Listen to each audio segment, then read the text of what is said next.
అపారమైన రాజకీయ అనుభవం ఉంది. అందుకే 3 సార్లు భారత ప్రధానిగా గద్దెనెక్కి మోదీ రాజకీయ చాణక్యతకు మారుపేరనేది నిరూపించుకున్నారు. ఇక 4వసారి కూడా అధికారం తమదేనని అంటున్నారు. దీన్ని సాకారం చేసుకోవడానికి ఏకాభిప్రాయాన్ని ఆయుధంగా మార్చుకుంటున్నారా అనే సందేహాలు వస్తున్నాయి. గత 10 ఏళ్లలో ప్రతిపక్షాన్ని తీవ్రంగా అణచివేయాలని ప్రయత్నించిన మోదీ ఇప్పుడు కాస్త శాంతిస్తున్నారా అనే అనుమానం వస్తుంది.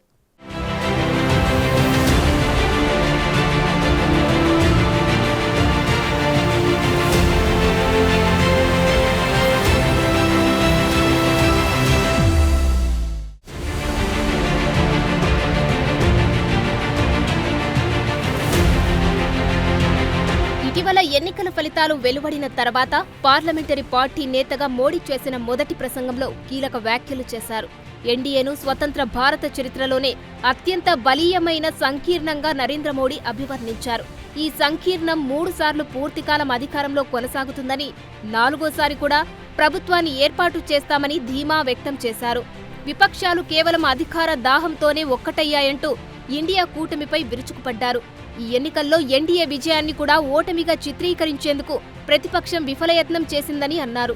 ప్రభుత్వ ఏర్పాటుకు మెజారిటీ అవసరమని, దేశాన్ని నడిపేందుకు అన్ని విషయాల్లోనూ ఏకాభిప్రాయం మరింత అవసరమని కూడా అన్నారు.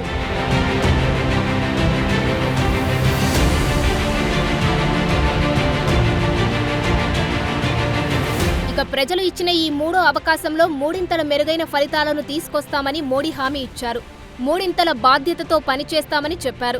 2 పర్యాయాల అనుభవంతో 3వసారి మూడింతలు కష్టపడతామని వెల్లడించారు. देश की जनता ने हमें तीसरी बार मौका दिया है। ये बहुत ही महान विजय है, बहुत ही भव्य विजय है, और तब हमारा दायित्व भी 3 गुना बढ़ जाता है।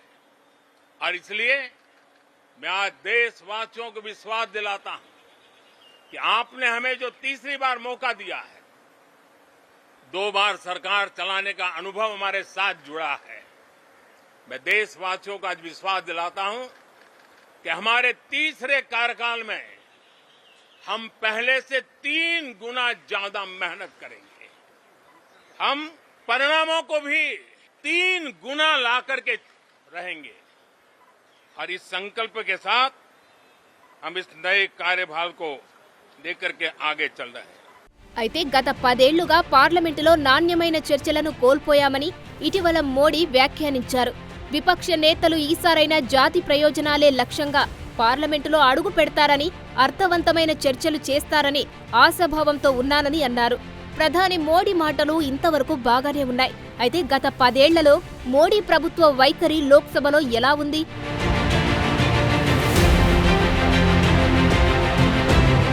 గత 10 ఏళ్ల మోడీ ప్రభుత్వం దేశంలో ప్రజాస్వామ్య హక్కులను తీవ్రంగా అణిచివేసిందని ప్రతిపక్షాలు ఎప్పటి నుండో ఆరోపిస్తున్నాయి.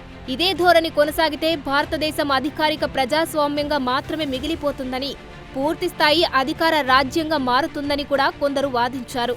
రాజ్యాంగం అందించే పార్లమెంటరీ ప్రజాస్వామ్య వ్యవస్థను మోడీ ప్రభుత్వం కాలరాసిందని అన్నారు.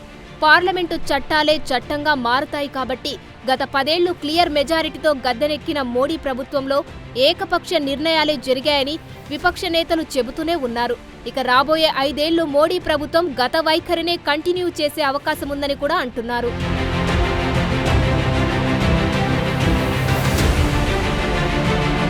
ఫిబ్రవరి 2024లో ముగిసిన 17వ లోక్సభలో సగటు వార్షిక సమావేశాలు 135 రోజులు కాగా, సగటు వార్షిక సమావేశాలు 55 రోజులు మాత్రమే జరిగాయి.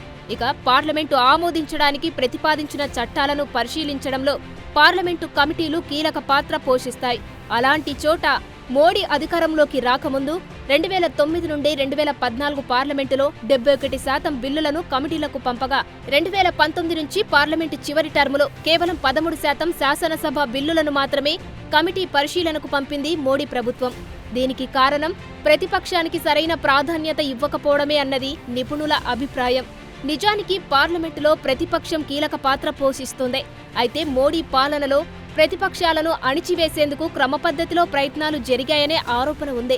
2023లో పార్లమెంటు శీతాకాల సమావేశాల్లో 146 మంది ప్రతిపక్ష ఎంపీలను సస్పెండ్ చేయడం, 2019 నుంచి 2023 మధ్య సగటున దాదాపు 80% బడ్జెట్పై చర్చ లేకుండా ఓటింగ్ జరిగింది.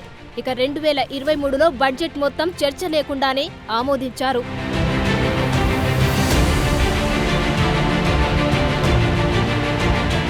ఇక పౌరులకు భావ ప్రకటన స్వేచ్ఛ, కమ్యూనిటీ స్వేచ్ఛనిచ్చే ఆర్టికల్ 19ని అనగదొక్కుతూ చట్టవిరుద్ధ కార్యకలాపాల చట్టం ఉపాను మరింత కఠినంగా మార్చుతూ 2019లో సవరణలు చేశారు. దీనితో 2015 నుండి 2019 మధ్య ఉపా కింద అరెస్టులు 72% పెరిగాయి. ఇందులో 98% అరెస్టులు బెయిల్ లేకుండా జైలులో ఉన్నారు. ఇది ప్రతి ఏడాది పెరుగుకుంటూ వచ్చినట్లు నివేదికలు చెబుతున్నాయి. అరెస్టైన వారిలో రాజకీయ, సామాజిక కార్యకర్తలు, విద్యావేత్తలు, జర్నలిస్టులు, భిన్నాభిప్రాయాలు వ్యక్తం చేసిన వారు ఉన్నారు. వీళ్లందరిపైన బెయిల్ కూడా రాని ఉపా నిబంధనల ప్రకారం కేసులు నమోదు చేశారు. అలాగే భారత శిక్షా స్మృతిలోనే దేశద్రోహ చట్టాన్ని కూడా మోడీ దుర్వినియోగం చేసిందనే టాక్ ఉంది. ప్రభుత్వాన్ని విమర్శించినందుకు పౌరులపై నమోదైన దేశద్రోహ కేసుల్లో 96% 2014లో మోడీ అధికారంలోకి వచ్చిన తర్వాత నమోదైనట్లు తెలుస్తోంది. ఆ తర్వాత సుప్రీంకోర్టు ప్రమేయంతో దేశద్రోహం కేసులు నమోదు కాలేదు. అయితే ఆమోదించబడిన క్రిమినల్ కోడ్లో దేశద్రోహ నిబంధన మరింత కఠినమైన శిక్షలతో కొత్త రూపంలో తిరిగి తీసుకొచ్చింది మోడీ ప్రభుత్వం. మొత్తం విపక్షాలను అణిచివేసే ఏకపక్ష నియంతృత్వాన్ని నెలకొల్పడమే మోడీ, బీజేపీల లక్ష్యమని అప్పట్లో విపక్షాలు దుమ్మెత్తిపోశాయి. దీనికోసం ఎన్ఫోర్స్మెంట్ డైరెక్టరేట్, సిబిఐ, ఆదాయపు పన్ను శాఖ వంటి కేంద్ర ఏజెన్సీలను విపక్షాలు, ప్రతిపక్ష పార్టీల నేతలను టార్గెట్గా వాడుకున్నారనే ఆరోపణలు ఉన్నాయి. ఇప్పటికీ వివిధ ప్రతిపక్ష పార్టీలకు చెందిన నాయకులపై ఈడీ, సిబిఐ దర్యాప్తులు, కేసులు కొనసాగుతూనే ఉన్నాయి. శివసేన, ఎన్సీపీ వంటి పార్టీలను కుతంత్ర వ్యూహాలతో చీల్చేసిన ఉదాహరణలను కూడా ప్రతిపక్షాలు గుర్తు చేసుకున్నాయి. అయితే పరిస్థితులు ఇంత ప్రతికూలంగా ఉండబట్టే మోడీ మూడోసారి మాటల్లో ఏకాభిప్రాయం అనే ధోరణి కనిపిస్తుందా అనే అనుమానాలు కలుగుతున్నాయి. దానికి తగ్గట్లే మోడీ తాజా మాటలు కూడా ఉన్నాయి. हम सबको साथ लेकर के चलना चाहते हैं, सबको साथ लेकर के संविधान की मर्यादाओं का पालन करते हुए निर्णयों को गति देना चाहते हैं। 18वीं लोकसभा में हमारे लिए खुशी की बात है कि युवा सांसदों की संख्या अच्छी है. నిజానికి రాష్ట్రాల యూనియన్గా భారత ప్రజాస్వామ్య వ్యవస్థలో అంతర్లీనంగా ఉన్న ఫెడరలిజం సూత్రం కీలకమైన అంశం. అయితే గత 2 పర్యాయాలు కేంద్రీకృత, ఏకీకృత వ్యవస్థను సృష్టించే విధంగా నడుచుకుందని ఆరోపణలు ఎదుర్కొన్న మోడీ ప్రభుత్వం ఈసారి పార్లమెంటరీ ప్రజాస్వామ్య వ్యవస్థను గౌరవించే అవకాశముందని రాజకీయ నిపుణులు భావిస్తున్నాయి. మొన్నటి వరకు ప్రతిపక్షాలపై చూపించిన క్రూరమైన దాడిని తగ్గిస్తుందని అనుకుంటున్నారు. జమ్మూ కశ్మీర్ రాష్ట్రాన్ని విడదీసి 2 కేంద్రపాలిత ప్రాంతాలుగా మార్చిన విధానం, రాష్ట్రాల హక్కులపై దాడి, ఎన్నికైన రాష్ట్ర ప్రభుత్వాలకు గవర్నర్ల మధ్య వివాదాలు వంటి తదితర అంశాల మధ్య ఈసారి మోడీ ప్రభుత్వ వైఖరిలో కాస్త మార్పు వస్తుందనే అభిప్రాయాలు వ్యక్తమవుతున్నాయి. చివరగా మోడీ మాటల్లో కీలకంగా మారిన ఏకాభిప్రాయం అనేది ఆచరణాత్మకంగా ఎలా మారుతుందో వేచి చూడాలి.